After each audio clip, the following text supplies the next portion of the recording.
Hey, hey, hey, welcome back to another episode of The In-Between. I'm your host, Elizabeth Cheney, and y'all, I have a very special guest with me today for this week on the podcast. She is all the way in the other side of the world. Her name is Taylor Hutton. Sorry for that really horrible Australian accent, but she is the host of Create with Confidence. If you're not listening, you should absolutely be listening. I was on her podcast a few weeks ago, and well, we just became instant friends. So yes, I do have a friend in Australia, and yes, that makes me feel 15,000 times cooler. So welcome to the pod, Taylor. Woo!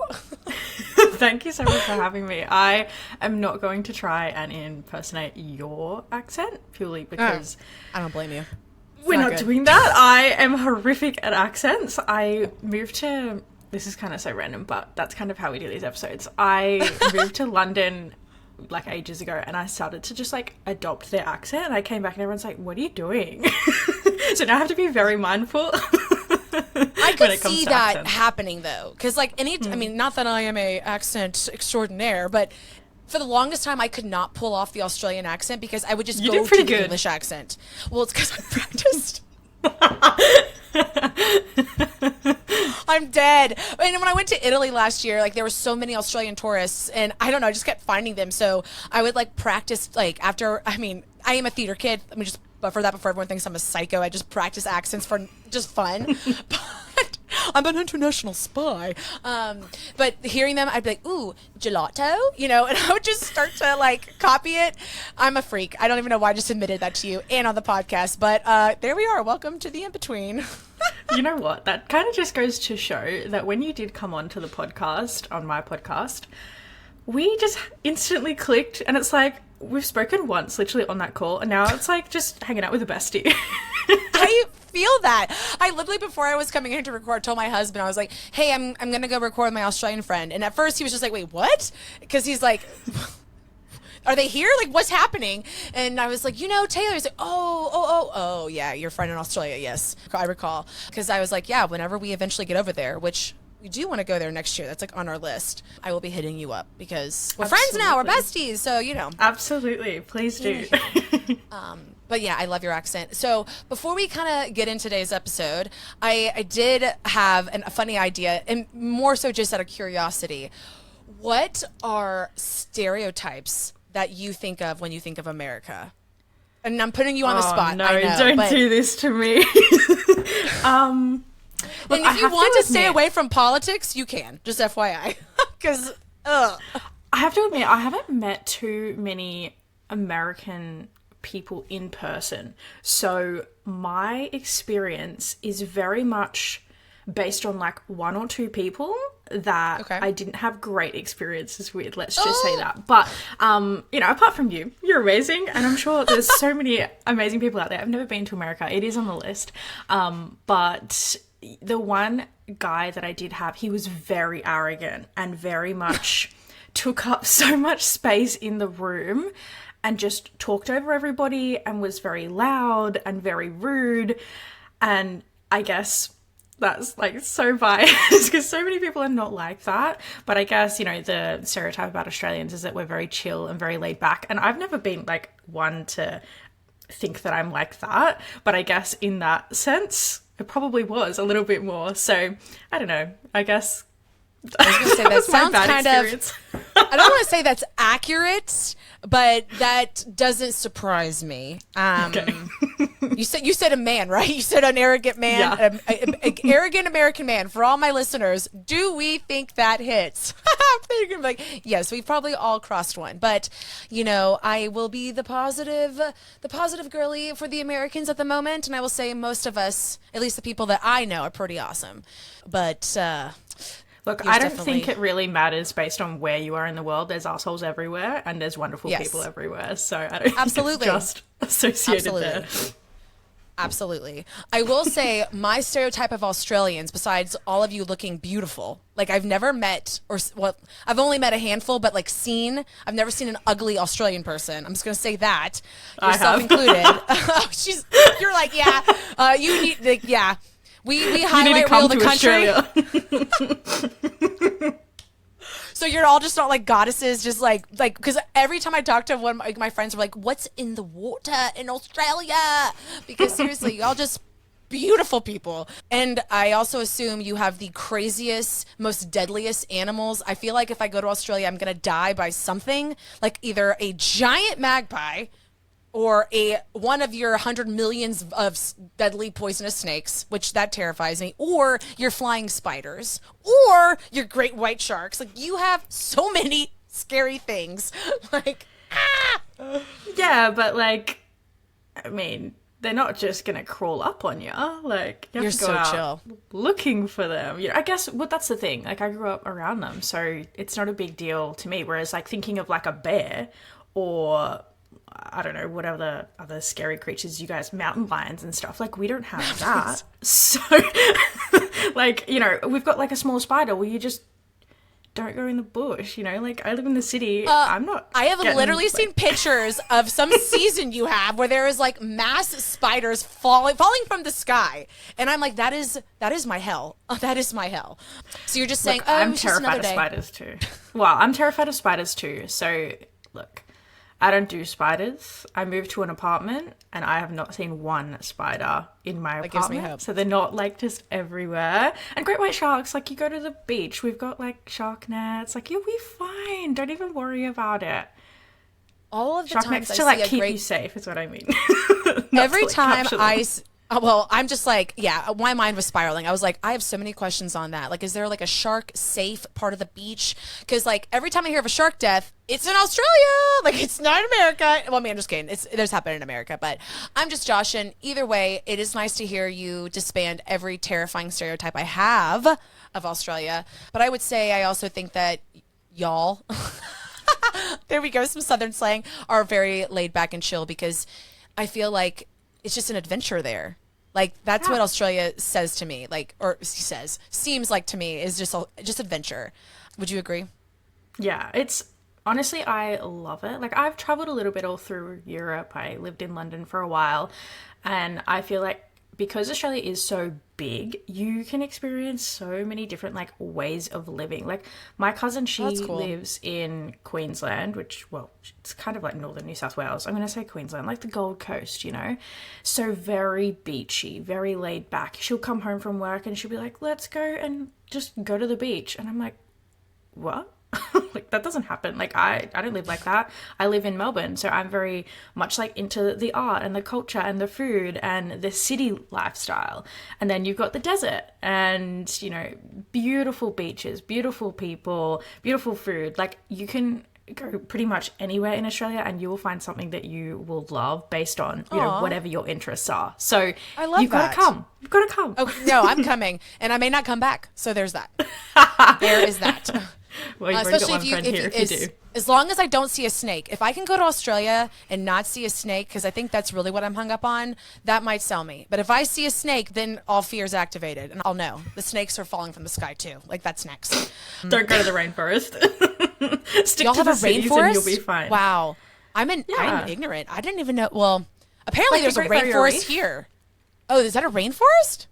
Well, you've got the reef is like the ocean side, and then on the other side, I'm about to sound so stupid, aren't you've got I? the rainforest. Yeah. Well, if you don't, did not if you know don't that. know, if you've never been here, how would you know? Well, I should have probably also paid attention in, like, history, geography. Yeah, man. I don't know how many times I'm like, oh, that's a country? Thought that was a city. My bad. Like, oh, goodness. But I know the main ones. So all that said and done, thank you for joining me. Australia sounds like an adventure. You know what? When I do get my ass over there, we should team up and do, like, another episode, and we'll do it, like, together, like, in person. Absolutely. And then Ooh, I I'd can love that. talk about all the things that I was wrong about. And you can find out all the wrong things you're wrong about Americans, because I represent all of America. No, I'm just kidding. Just kidding. Nobody come after me. But anywho, so you are a podcaster, Create with Confidence. Love the name. And you have dabbled in lots of different, and when I say lots, I don't mean like a bajillion, but like a couple different like entrepreneurial paths. And my first question is, what led you down this path of, one, I guess, being an entrepreneur, and then like how did that segue into the podcast? It's a good question. I don't really know how far to go back to kind of answer it to give the best picture, but I guess we'll go all the way back. Like, my background is actually in photography. I always knew that I wanted to be a photographer. I was like at high school and I was like, I'm going to go to this uni, I'm going to get this school, I'm going to, you know, do all the things, got in, and then had no idea what kind of photography I wanted to actually do. So like in uni, I did everything. I tried everything. I did portraiture, I did food, I did fashion, I did lifestyle, I did, you know, everything. And then after uni, I got a job at a family portrait studio, and I still really didn't know like what I wanted to do, but I was like, I got bills to pay, like I need a job. Yeah. So I started doing that and I loved it, but I did not have the best experience with my boss. And I'm not going to really go too much into like the details, but she was like just wild. It was a wild time.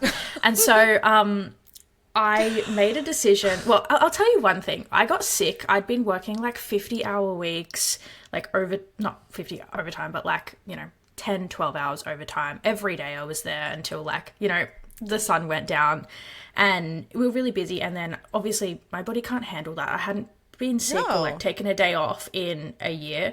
And in a year? Oh my goodness. Yeah, in a year. And I woke up, and at this point I would have been 22, 21 maybe. Okay, so you're very young. Okay.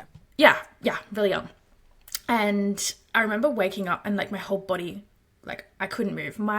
Where my bedroom was and my bathroom were probably 5 steps apart. I couldn't even get up out of bed to walk to the bathroom. Like my mum had to help carry me. And so I was like, I'm supposed to be photographing newborns. And I was like, I can't go into work. Like I can't drive the hour and a half it was going to take me to get to work to then spend, you know, 6 hours shooting 2 newborn clients. So I called my boss and she was like, I can't believe that you are like calling in sick on, you know, such a busy day. I can't believe you're doing this to me. You need to clean your house so that this never happens to me again. And my mum was a cleaner and she's always like had a very clean house. Also, Karina had never been like to my house before. Right. That is so bizarre. And it's such a breach of like just boundaries. So offensive. And so offensive. Oh my God. I was like, excuse me? I was like, what? And she's like, you need to call all your clients. I'm not calling them for you. So I called them all. Obviously, my clients were like, yeah, no, that's fine. Like, if you're sick, don't come near my newborn baby. Yeah, they're not going to want you. Yeah, especially a newborn. I can't believe your boss didn't think about that, because I feel like that'd be more negative, like a worse impact. Yeah. Yeah, she's like, you don't sound sick. I'm like, well, I'm not like sick as in I've got a cold, as in I can't move my body. My body's so exhausted and burnt out. And so I think it was from like that point in time that I was like this was, I think, about 6 months before I left. But it was that day that I was just like, I've put in so much effort. I've put in so much work for you. You know, I'm like the manager there. I'm training the staff. I'm doing everything. I'm bringing in the most sales. I'm doing the most work. For you to say that to me, like, that is so disgusting. I do not want to be a part of this anymore. I need to get out of here. For you. And so I, over the next 6 months, saved every penny that I had. And I was like, I am going to Europe. This has always been my dream. I want to fly overseas, live in London, live my best life in London. I don't know what I'm going to do over there. And like, no fears like came up around it. I was like, I love it. Which also, like, in hindsight now, I'm like, why weren't you, like, a little bit more scared? But I was just like, it's going to be fine. And everyone kept trying to, like, convince me, oh, what if you don't get a job? I'm like, of course I'm going to find a job. Why would I not? And, you know, anyway, I got over there. No, I love that. I literally took $5,000, which, that's Australian dollars. So in American dollars, it's probably, like, 2.5. I don't really know the conversion rates, but anyway, it's not much. And I definitely do not, so don't ask me.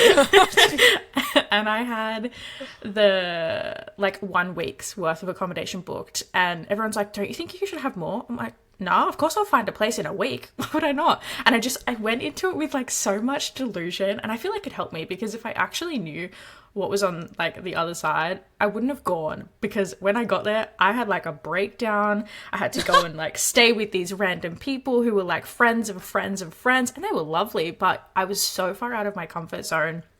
And then 3 weeks later, we were all in lockdown because of the pandemic. So I spent I was going to be like travel photographer. Like I was going to travel all around Europe, had all these plans. I had set up my blog, my social media was going. And yeah, 3 weeks later, I was like, well, now what am I going to do? So you were stuck there? Yeah, I was. Were you able to get out, or were you stuck? I could have got out, but I had like signed a 6-month lease and I just started a job. So I was like, and I also didn't have a TV. I was getting my news from social media and I wasn't really on social media a lot. And so like the only reason why I was on there is to like post my travel stuff, not to like stalk people and, you know, watch the news on it. So I really didn't know how bad it was, which once again, blessing in disguise. And I will say, yeah. Yeah, and so I was over there. I was like, oh, okay, we have to line up to get groceries. Oh, that's fine. Like, I've seen worse, you know? Yeah. And so I really had no idea.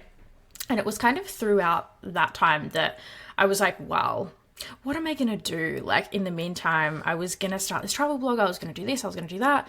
And now, like, I can't do any of that because I can't leave my house, let alone travel all around Europe creating a travel blog. This is wild timing. This is wild timing. Yeah, I just can't. crazy. Wow.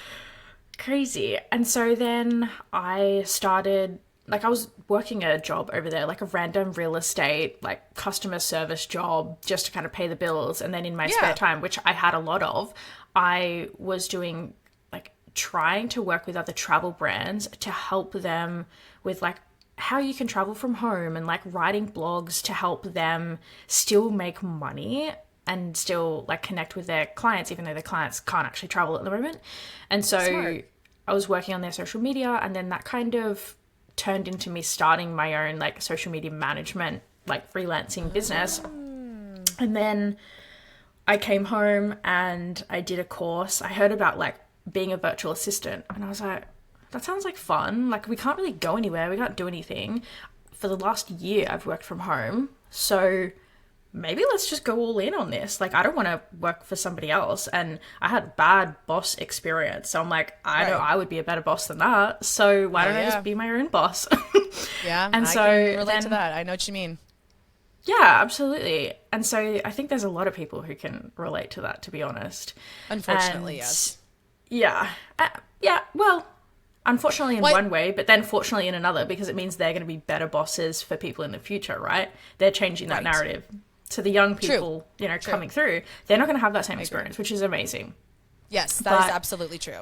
Yeah. But for me, when I came back, I was like, yeah, what am I going to do? And then it kind of all evolved from there. And I like to call myself like the pivot queen, because I like throughout everything that I've done, like I don't know really like what I'm doing here. Like I'm just like, oh, well, let's just try that. And then if it doesn't feel good, I'll just try something else. And I'll just try something else.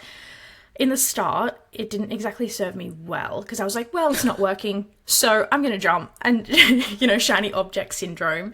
And so I never really gave myself enough time to fully see it through. But as I've kind of, you know, I've been doing this since 2020. So, you know, 4 years or like 3.5, I guess, depending. I can't even really remember when I started. But throughout that time, I've learned that actually you need to be a little bit more patient, and building your own business, in theory, it's like, yeah, well, I don't want to work for somebody else. So, you know, I'll just do it for me.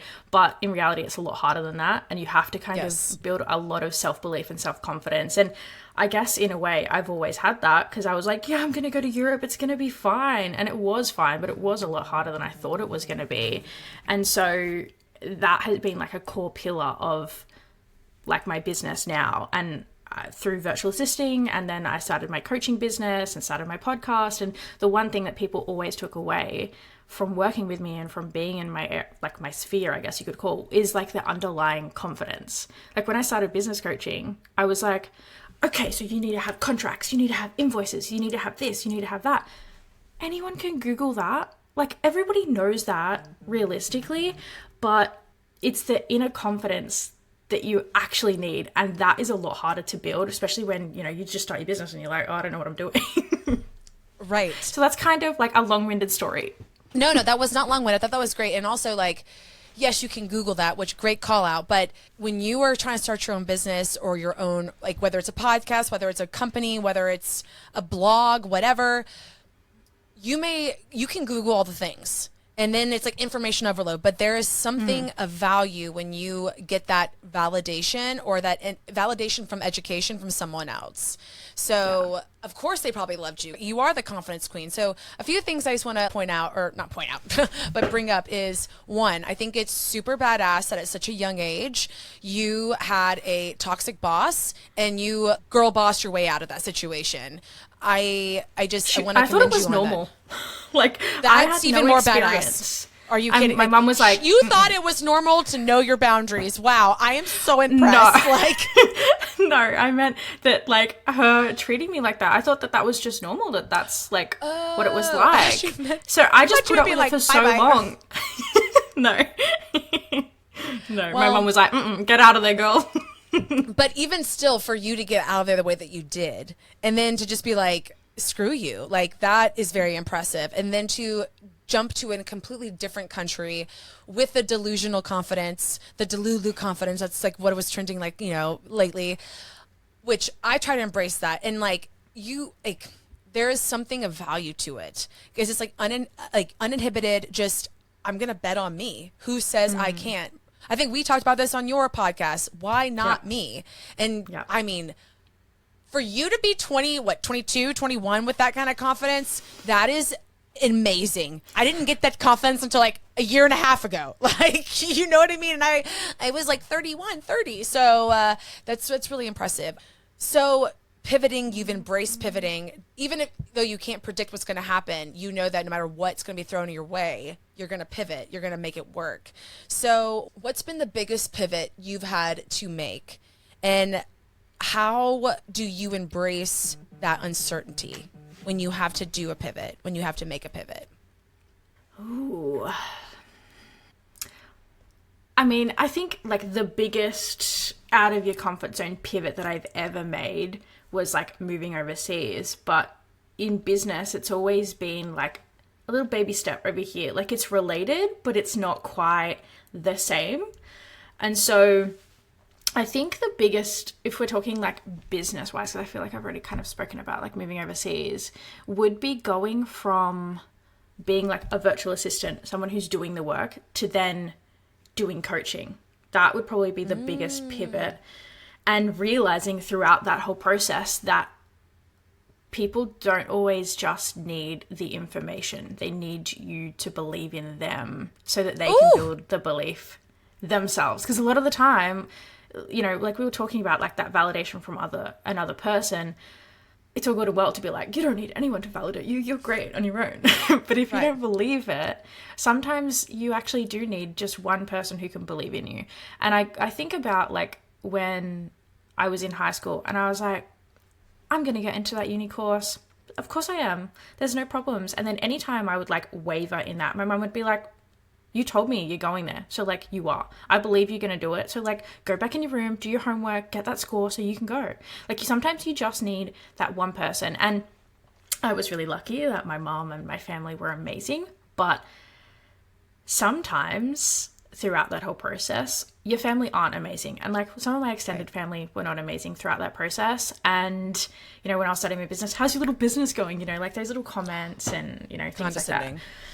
Yeah, I had one that was like, I saw your little post the other day. It was very funny. I'm like, thanks, goodbye, block. And those people are not the people that you want to keep around. If your family and friends aren't supportive, block them. Like, when you're just starting, get rid of those things. You don't need those people. 1000%. But you do need the people who will believe in you. And a lot of the time, the people who have been where you are, but are also like now where you want to be, they're the ones that you should go to for advice, because they're the ones, or not even advice, but like the belief to be like, yeah, you can do it, because they've been where you are. They know what it took, and they're now in a place where you want to be. So they know what it's going to take for you to take that next step to get there as well. And I didn't realize that that was going to be part of my journey. So I think it was amazing that there was so many people coming to me who resonated with my story and resonated with my journey, and who trusted me enough to put, you know, their self-belief in my hands for a little bit until they could take it back and have it back themselves, which was really nice. I love that. No, it's so fulfilling. So do you still coach? Is that like your current business? We we might be coming back. I had a little bit, like about 6 to 9 months ago, I kind of stopped all my coaching. I pulled it all back and I was like, oh, I'm doing business coaching, but life's a bit more like, if people want to transform their life, yes, it starts with confidence and that's always been a pillar of my business, but it's a bit more than just business. Like, I don't want to just teach people how to be confident on camera. I don't want to just teach people how to make more money in their business. I want to teach people how to change their lives. And so my pivot in my business kind of went down more of the like mindset confidence route. And like the first season of my podcast was very much about building your business, how to become a virtual assistant, how to start your online business, how to make digital products, like, you know, all that kind of stuff. And then now for season 2, which is why I had you on, it was very, you know, relevant about the like why not me is more about like building confidence holistically so that you can transform your life from the inside out with like mindset and, you know, switching those perspective shifts and things like that. So yeah, I might come back, but for now it's just kind of finding my feet around like, what do I actually want to do? We're in another pivot. but each pivot is you like the original intention was I want to work for myself, and then you went down the virtual assistant path, and then it's, well, I guess it was the social media thing first, and then it was the assistant, and then it was the coaching, and now it's like coaching, but it's not business coaching. So each pivot has been from like you discovering like a different part of yourself. Like it's like a fulfillment pivot each time. 100%. And I'm really happy you shared that story, because to me what I heard is you don't have to have it all figured out when you start. It just takes one simple intention. Like yours was, I want to work for myself. Mine was, I want to create my dream job. Oh, it just got a thumbs up. Don't know where that came from. Oh my goodness. That was silly. Sorry. Distracted. But so like fun. Mine was create my dream job. And you lean into that. You being you, Taylor, me, Liz, you listening, you lean into that question, that driver, and then you just see what happens. Let the magic happen. And for you, I want to say, I did not have the confidence you had going into it. I was like, I want to do this. Something's telling me I'd be really good at it, but like I am terrified and have a lot of imposter syndrome. And for you to just say, you know what, I don't know how, but it's going to happen. I'm going to make it work. There's magic in that, because even though you don't necessarily know exactly how you're going to make it happen, you just know you're going to make it happen. And that's when the things you can't explain occur. The canon events come into your timeline. You meet the person that opens a door. Like, it's just, it's crazy. That's the one thing that I have picked up from like my journey with, you know, my pivots and making this podcast and turning it into where I want it to go. So I think that's really cool that all your pivots still came from one trace point, you know, and I'm going to go on a limb and assume you don't regret any of it, because it all led you to where you are, to find like basically your higher, almost said higher calling, which is true, but very like, I didn't mean it to sound so religious, but you know what I mean? Like what serves you. Yeah, I think absolutely. I don't regret any of it. I do wish that I had have maybe given myself a little bit more time, a little bit more patience throughout the beginning, because yes, obviously there was a calling that I was like, I'm just going to make it work. And, you know, there's that resourcefulness that, you know, comes from, well, that was horrific. I'm not going back to that. So I got to make something work. Like there's an element of that as well. And unfortunately, a lot of the time, like the pain of staying the same has to be greater than like the pain of change for you to actually make a change. And so yes, there was so many times where I was like, I can't do this. You know, I'd get off a call and, you know, with a client, and they'd be like, nah, we don't want to work with you. And I would just be in tears afterward. Like, obviously not on the call. Like, I would cry with them. But I would call, be like, what's wrong with me? Like, we're good. Thanks, bye. I'd be like, no worries. And then get off the call. And you had like, all the worries. Yeah, and I would be like, I'm not good enough. This is never going to work. Like, the amount of, like, rejection I had to face throughout that, you know, or the amount of times I showed up and I did a live call, or, like, a live video on, like, Instagram or whatever. And, like, my hands are, like, shaking under the table, and there's, like, one person on there, and I'm like, I'm a total failure. Like, nobody is ever going to resonate with whatever I'm doing. Like, what am I doing? I just look stupid, you know, or I would try and do, like, transition videos, and they, like, I look back now, and I'm like, cringe, like, horrific. But that's one way that you know that you're growing, in a way as well. Like, I can look back at that now and go, "Aw, look at where you started." Oh, my stuff is so much better now. But it's because I started back then when I was terrible at it. Like, you are never going to be great if you wait until you're perfect before you start. And I think, like, that was such a huge barrier. Like, that was such a huge barrier for me because I've always been, like, a people pleaser and a perfectionist and, like, you know, high grades at school. And, you know, I always had to be the best. And then you get out in, like, the big wide world and you realize I kind of suck at a lot of things. There's so many other people who are, like, so much better than me at it. And sure, like, I'm great at a lot of things as well, but I'm great at them now because I started when I sucked. And that's okay as well. Yes, absolutely. 1000%. And, you know, I love how you said the fear of change has got to be, the fear of staying the same has got to be greater than the fear of change. And if you think, oh no, I'm afraid of change more than that, I am almost willing to bet no. And there's just there is power in leaning into the unknown, leaning into the what if, leaning into the why not. I just lost my train of thought where I was going with this. I'm going to share with you something that a friend said on she came on my podcast and we were talking about this exact thing. And she said, I want you to ask yourself, are you actually comfortable or are you just coping? And I was like, oh, great. That's a great Sorry, call out. What? That, I was like, wow. That's so true, right? Because a lot of the time, whatever you're doing right now, you're actually not comfortable. Like, it's familiar to you, but you're not comfortable. You're just coping, and that's kind of what you've just always done.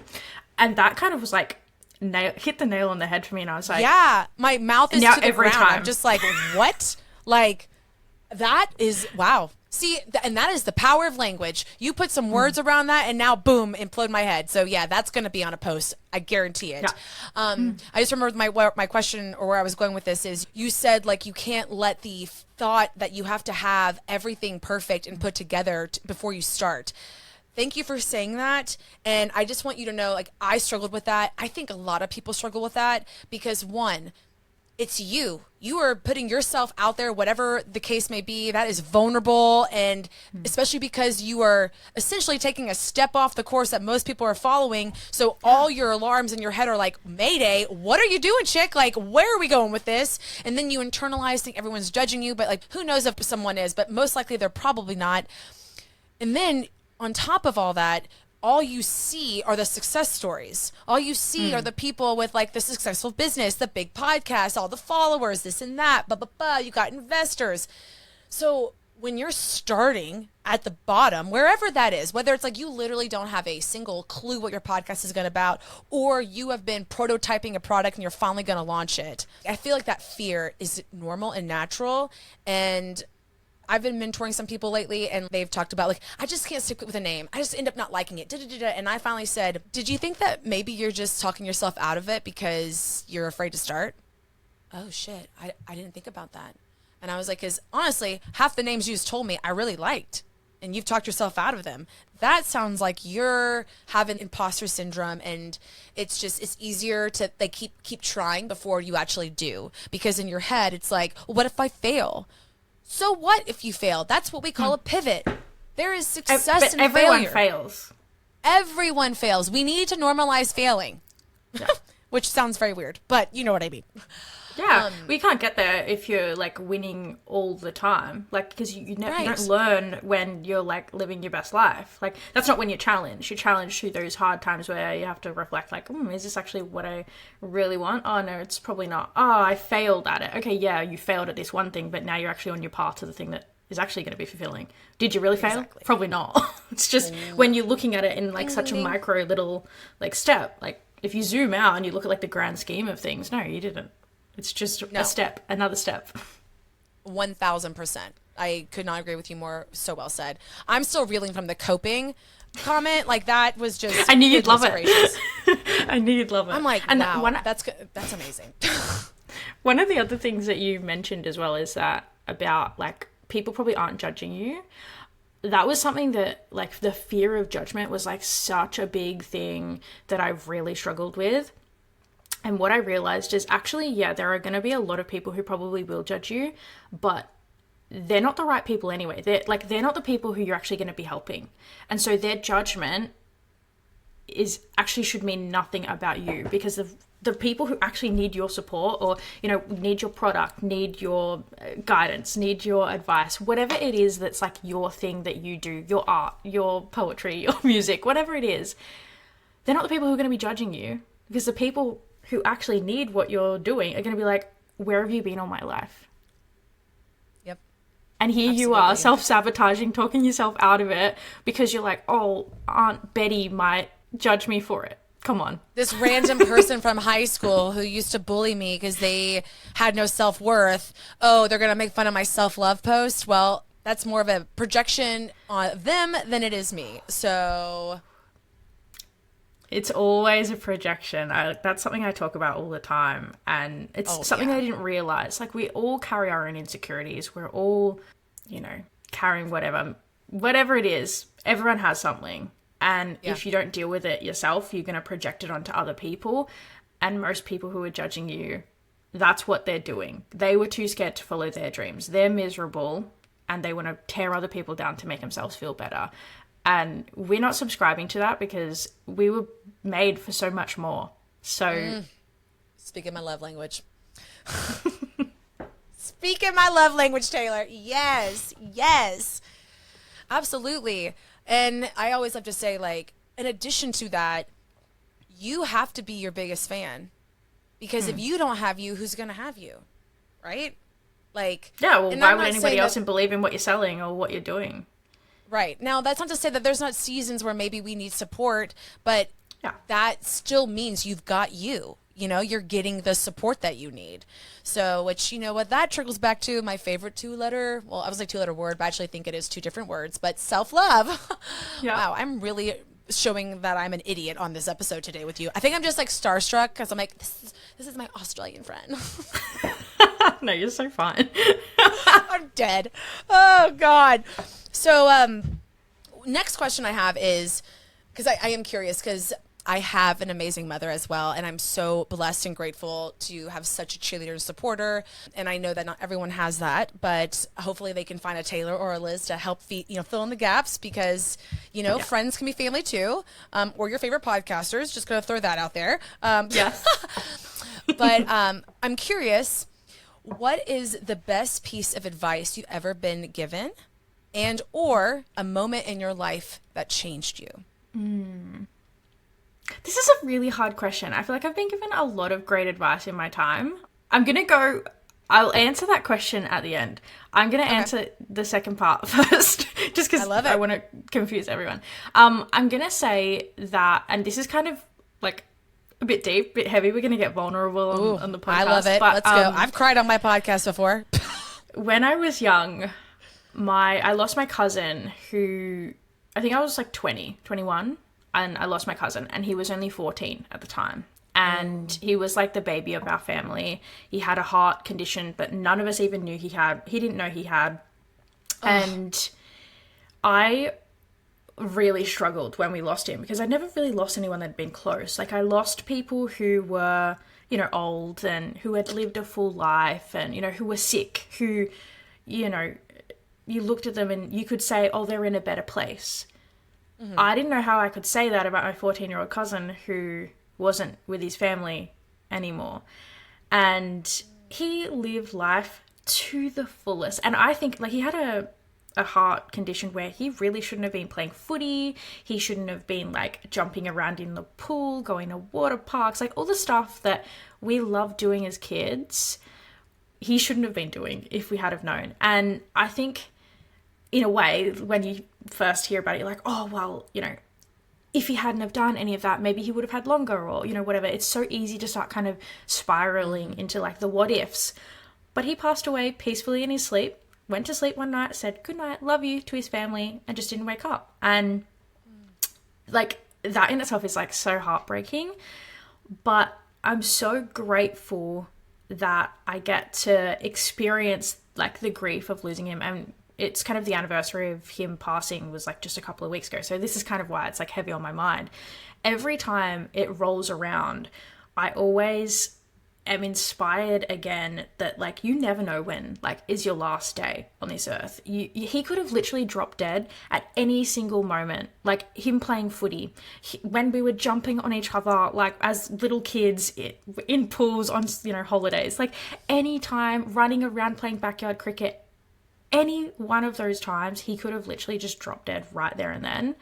So it makes me, like, just think that you need to live every moment as if it's your last. Like, live with no regrets. Say everything and, like, follow every dream. Like, don't settle in jobs where you don't feel valued. Don't settle in relationships where it's, you know, you don't have unconditional love. Like, life is so short.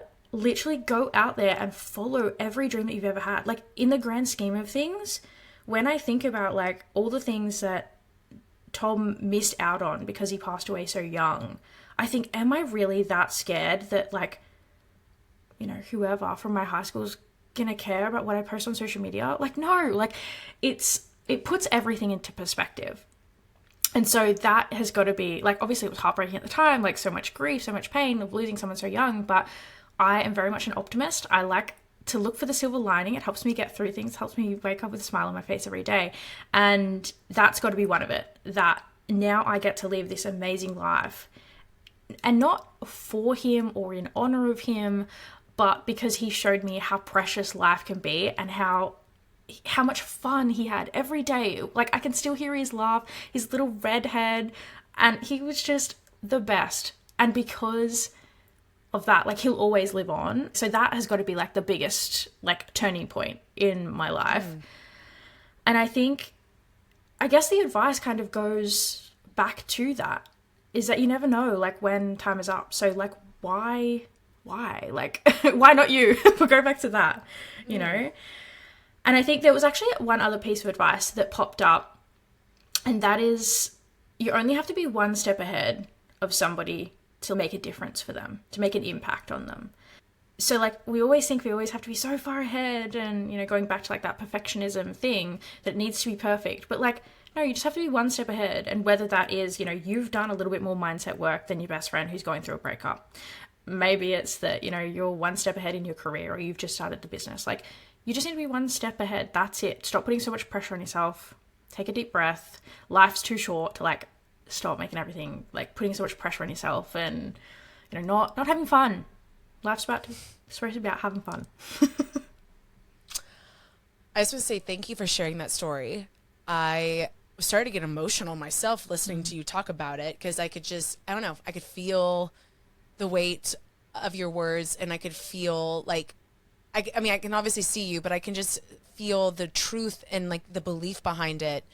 And I was going to say, not for him, not in memory of him, but it's because of him. Yeah, like, it's for me. These aren't his dreams. No, I know, but he's helped me see the bigger picture through it. Yeah. And I just think that's such a beautiful outlook. And I am going to be honest, like, I'm sitting here very inspired at the moment. I love that. Because it's not that it's, I mean, yes, girl, like, I'm going to give you that. But, and of course, it's not like it's things I haven't, you know, thought about before or read. But to hear you say, like, the way you just told that story, and I'm just, like, I don't know. Death does change you. I mean, I've had my experience of grief, heavy grief when my dog passed in November. But to unabashedly, like, all in, authentically just embrace life for what it is the greatest freedom I think we could ever have. And your outlook on it is beautiful. And I just really appreciate you sharing that on the in-between. Man, yeah, I got a little in my feels there for a moment. I was like, oop, I need to keep it together. Like, I don't need to boo-hoo and make her feel awkward. But yeah, that was beautiful. And yeah, for you to be so young too, and take that as, like, a mantra, like his passing, but for what he stood for, essentially. At least that's how you viewed it. And I think it's beautiful. And I can see how that would definitely carve your path and enable you to help others. And I think, like, there's so much negativity in the world already. Like, I don't want to add to that. Like, especially if we're speaking about, like, my cousin passing away, it's so easy. And a lot of my family fall into it still. And I don't blame them. You know, they lost their son, they lost their brother, they lost their, you know, grandson, you know, whatever it is. But my outlook on it is very different. Theirs is like, oh, Tom should be here. oh, every family event, it's always like we're missing somebody because of, he's not here. And it's from a place of sadness and misery. Whereas, like, yes, it's sad. And there's nothing wrong with being sad. Like, I cry just as much as, anybody else when I think about it. But for me, I don't want to be dragged down on all the negatives, because he was not a negative person. He was always, like I said, he was always full of life. And so that's my way of like honoring him. And I think grief is such a beautiful gift in itself. It's horrible, it's heartbreaking, it's gut-wrenching, but feeling it so deeply means you had an amazing connection with somebody, and not everybody gets to experience that. And so for me, it's a gift that I get to live this life, and that's just my way of honoring him and to thank him for inspiring me in a way, and like showing me the real meaning of life, like, and he was only 14, so like that's pretty powerful in itself. Absolutely. Beautiful story. And I'm sure wherever he is, his energy and his spirit he couldn't have any better of a person to share that message. I'm like, where do we go from here? Like, that was just so beautiful and epic. Like, oh my gosh. So heavy. No, not heavy. I mean, sure, depth heaviness, but beautiful. Yeah. And I agree, grief changes you 1000%. Yeah. So what is next for Taylor? So you have had this beautiful, and I don't even know how many, well, you said you moved to Europe during COVID. So like 4 years. So in 4 years, you have pivoted this, boom, bap, boop, boop. And as we've already heard from the stories, like, it wasn't like completely hardcore pivots where you went from construction to medical. Like, it was all kind of carving your path, which I like to call out, because I don't know, for anyone starting any kind of endeavor, it's overwhelming. So it's good to hear stories. So what is next? You've shifted into now this new, I don't want to say new version of you, but like, you are even more elevated in like your belief, your confidence in what you want to do. It's more than just business. You want to help people. It's similar to like what I'm trying to do, like help people believe in themselves, love themselves, so they can go and do the damn thing, whatever it is. Yeah. I don't really have like a full answer for that question. And I think like there's two types of people in this world. Yeah, I think it's okay. There's two types of people in this world. Some people are like, yep, I know exactly what I want and I'm going to go after it. And I've definitely had like periods of that, like going back to the uni thing. I'm going to be a photographer. I'm going to go to that uni. Like, there was no other path in my mind. And it was like, there's a clear route. But for me now, I'm like, let's just get in the car and we'll just like see. Who knows where we might stop? We might stop in here. And I think sometimes that can be beautiful too, because you find out things along the way that you wouldn't have necessarily like stopped in and checked in on and found had you had like a clear direction in mind. And I always used to feel like there's something wrong with me. Like when I would listen to podcasts when I was first starting my business, and I was like, oh, like, yeah, this sounds like a cool idea. I don't know like what else to do. Like, I don't have like a 5-year plan. I don't have like a 10-year plan. And everyone always says like, if you fail to plan, you plan to fail. And I was like, yeah, but I don't know. Like, if I don't know how am I going to plan for it? That just made me like lose my breath. I was like, like, yeah, like it's like that gave me a lot of anxiety. Haven't heard that one. And I think, like, don't get me wrong, there's a time and place, and I do keep that in mind every now and again, because you do need to have a plan, but you don't need to be attached to it. And what would happen is I would have a plan. I'd be like, right, well, all these experts are telling me I need to have a plan of where I want to be in like 1 year, 5 year, 10 year, whatever. And then I would be like, I don't really want to do that anymore. I want to try this instead. And then I would like guilt myself, shame myself, and be like, well, you can't stick to your own plan. Like, how are you ever going to like be successful if you can't even stick to your own plan? And like the negative voice would come in. And so for me now, I've realized, and it's taken me a long time and I'm still not there, but like, it's okay to just float, like intentionally floating, don't get me wrong, but it's okay to like change your mind and to pivot and to be like, well, I want to do something else. And like, that's okay as well. So for me at the moment, I've been in that stage for like the last 9 months. I pulled back all of my coaching and I'm like, well, what do I want to do? I don't know. I'm going to keep doing my podcast because I find it's a very like healing way for me to kind of like talk through and be vulnerable with like the people who listen about what I'm going through. But also, you know, maybe one day I want to write a book. Maybe one day I want to go and live on a farm and raise chickens. Like, I don't know what my life's going to look like in like 5 years, in 10 years. Better watch those snakes. Absolutely. But, you know, like for me, if you had asked me like 5 years ago, where do you think I'll be in 5 years? I can tell you right now, I wouldn't have told you that I would be starting my own business, living, you know, in an apartment in the city, you know, having a call with you on a Friday morning at 8 a.m. Like, that was never in the cards for me. I would have said, oh, I'm probably going to be an advertising photographer or, you know, have my own like photography business. I don't know, like I want to travel the world. Maybe something will pop up there. And I think just being open to opportunities is the best type of plan that I can give myself. And so, I don't know, there's lots of things I want to do in this life, but I don't know what actually is going to come next. And I think that's okay. And I think giving yourself permission to not know is freeing as well. I agree. Because the intention behind you, whatever, like there is intention in like embracing the unknown. Because like you said, it's float with intention. I'm not just like whatevering. I am whatevering, but like with an intention. So I appreciate that because the more conversation, especially for me, but I think anybody like, and even if you don't want to start a podcast or start your own business, hearing more people talk about the unknown and embracing it and then finding success with it disbands that stigma, that fear, that coping. Yeah, that crazy ass comment that blew my mind. Like it helps disband that and it helps you embrace it. And then boom, you are living your dream. And it's not going to happen overnight, but blink and then you're going to be like, oh shit, it did happen. Because that's kind of what it feels like sometimes, even though like in the moment it feels like forever. But you're like, oh shit, I actually did the thing.